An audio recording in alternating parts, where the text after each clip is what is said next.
Sur cet espace, vous allez vous former sur des applications de bureautique en toute autonomie. Vous avez accès à des parcours qui peuvent être des parcours de formation ou des parcours d'évaluation.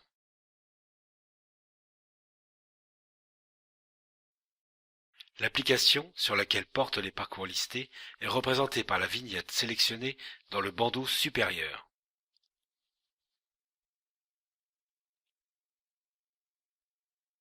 Chaque parcours est composé de modules, eux-mêmes composés d'une liste de points pédagogiques.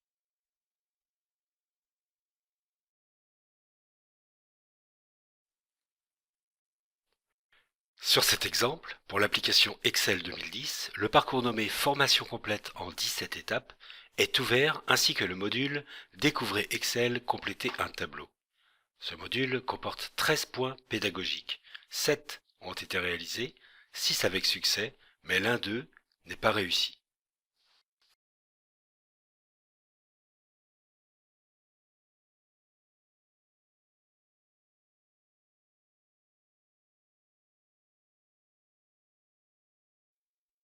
Dans le cadre d'une formation, vous visionnez des leçons sous forme de vidéo, puis, grâce à des exercices à réaliser, vous manipulez directement dans le logiciel étudié. Vous allez à votre rythme. Vous pouvez passer autant de fois que vous le jugerez nécessaire sur les points pédagogiques prévus pour vous.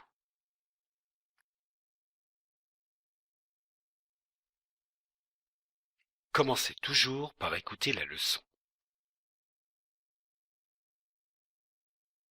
Une cellule est l'intersection d'une colonne représentée par une lettre et d'une ligne représentée par un chiffre. Lorsqu'une manipulation doit être effectuée sur une cellule, activez ou sélectionnez la cellule en la cliquant. Il est important que vous écoutiez attentivement la leçon. Elle vous apprend tout ce que vous devez savoir sur le sujet en cours. Son contenu est riche. Vous y trouverez plusieurs méthodes, mais aussi des fonctionnalités connexes. Vous pouvez visionner la leçon autant de fois que vous le souhaitez. Vous pouvez vous déplacer rapidement sur un point précis d'une leçon en vous aidant de la table des matières. Pour sélectionner des cellules non contiguës, sélectionnez la première plage de cellules.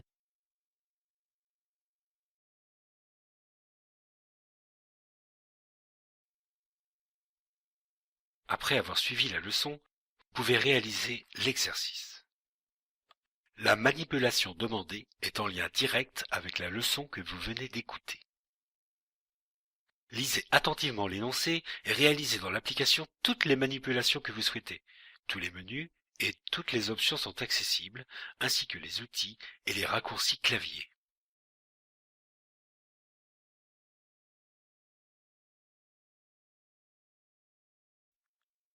En cours de manipulation, vous pouvez utiliser le bouton Recommencer pour réinitialiser le point. Dans ce cas, vos manipulations sont effacées et ne sont pas prises en compte dans la validation de votre réponse. En cours de manipulation, vous pouvez aussi écouter de nouveau la leçon en activant le bouton Leçon. Lorsque vous avez terminé vos manipulations, activez le bouton Valider ma réponse. Lorsque votre réponse est correcte, vous en êtes informé par le message Bravo, vous avez réussi. Vous pouvez bien sûr à tout moment regarder de nouveau la leçon, ou recommencer le point, ou voir la vidéo de la solution. Mais vous pouvez aussi poursuivre la formation en activant le bouton Suivant. Sur le nouveau point, suivez la même démarche pédagogique. Écoutez la leçon, lisez attentivement l'énoncé, réalisez les manipulations et validez votre réponse. Lorsque la réponse a été contrôlée comme fausse, un message vous le signale et vous donne une indication sur l'erreur commise. Vous avez alors plusieurs solutions pour avancer dans votre formation. Vous pouvez réinitialiser le point et refaire l'exercice en fonction du diagnostic lu. Vous pouvez aussi regarder la solution, puis réinitialiser le point et refaire l'exercice. La vidéo de la solution montre la meilleure façon de procéder pour obtenir le bon résultat. Mais vous pouvez également passer au point suivant. Dans ce cas, le point actuel est considéré comme non réussi. Lorsque la fenêtre de navigation est affichée, à tout moment, vous pouvez choisir d'arrêter votre formation en cliquant sur le bouton Quitter.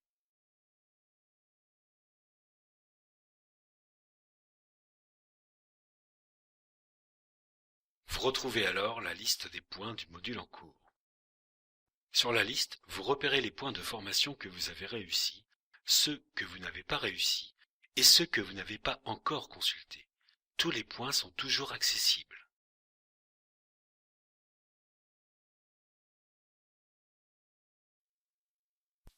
Dans le cadre d'une évaluation, vous n'avez pas de leçon à visionner. Vous manipulez directement dans le logiciel pour réaliser des exercices.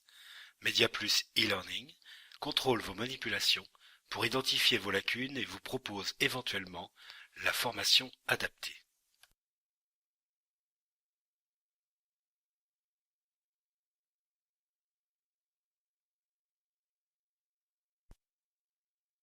Lisez attentivement l'énoncé de l'exercice à réaliser.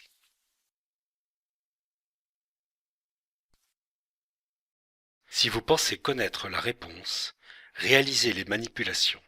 Tous les menus et toutes les options sont accessibles, ainsi que les outils et les raccourcis clavier. En cours de manipulation, vous pouvez utiliser le bouton « Recommencer » pour réinitialiser le point. Dans ce cas, vos manipulations sont effacées et ne sont pas prises en compte dans la validation de votre réponse. Dans le cas d'une évaluation préformation, si vous avez un doute ou besoin de trop réfléchir pour réaliser un exercice, il est préférable de passer le point sans répondre. Ainsi, ce point fera l'objet d'une leçon dans le parcours de formation qui suivra et ce sera beaucoup plus profitable pour améliorer vos compétences sur ce produit. Réalisez les manipulations pour répondre à l'énoncé et lorsque vous avez terminé, activez le bouton « Valider ma réponse ». Il n'est plus possible de revenir sur le point précédent.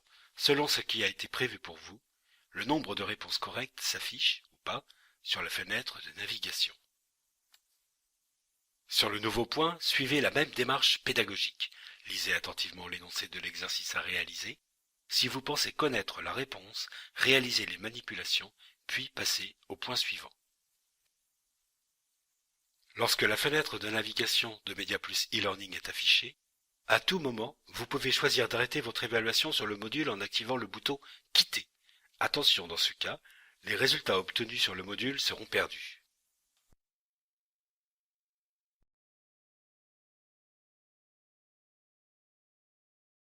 Pour vous former efficacement, il est primordial de réserver et de planifier vos séances de e-learning. Une séance par semaine est un minimum. Prévoyez 1 heure à 2 heures maximum pour chaque séance et bien sûr, sur des périodes relativement calmes par rapport à votre charge de travail quotidienne. Dans la mesure du possible, prévoyez un rythme régulier, par exemple tous les mardis et tous les jeudis, et des heures fixes. Cela sera plus facile à organiser pour vous et facilitera la communication avec vos collègues et votre hiérarchie.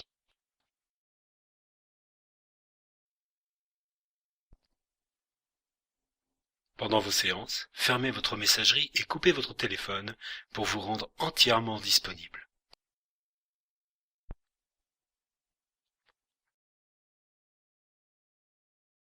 L'e-learning est la solution la plus aboutie pour que vous puissiez avancer à votre rythme. Vous pouvez consulter les leçons autant de fois que vous le souhaitez. N'hésitez pas à reprendre une leçon déjà vue, même si le point est considéré comme validé. Quand votre réponse est fausse, jouez le jeu et recommencez le point. Ne soyez pas tenté de regarder immédiatement le corrigé. Écoutez de nouveau la leçon si nécessaire, lisez attentivement l'énoncé. Même quand votre réponse est correcte, n'hésitez pas à recommencer le point pour essayer une autre méthode, tenter un raccourci ou consolider votre nouvelle compétence. La réussite de la formation est également soumise aux bonnes conditions matérielles dans lesquelles elle se déroulera. Si vous avez le choix entre un espace privatif et votre poste de travail, choisissez aussi souvent que possible l'espace privatif dans lequel vous serez déconnecté de votre activité quotidienne. Les animations vidéo sont sonorisées et même si le texte est repris en sous-titrage, laissez-vous le choix de l'écouter ou de le lire, sans déranger votre voisinage. N'hésitez pas à marquer votre séance de e-learning pour votre entourage ou votre hiérarchie. Un panneau sur votre porte, en formation ne pas déranger merci, peut vous éviter de nombreuses interruptions.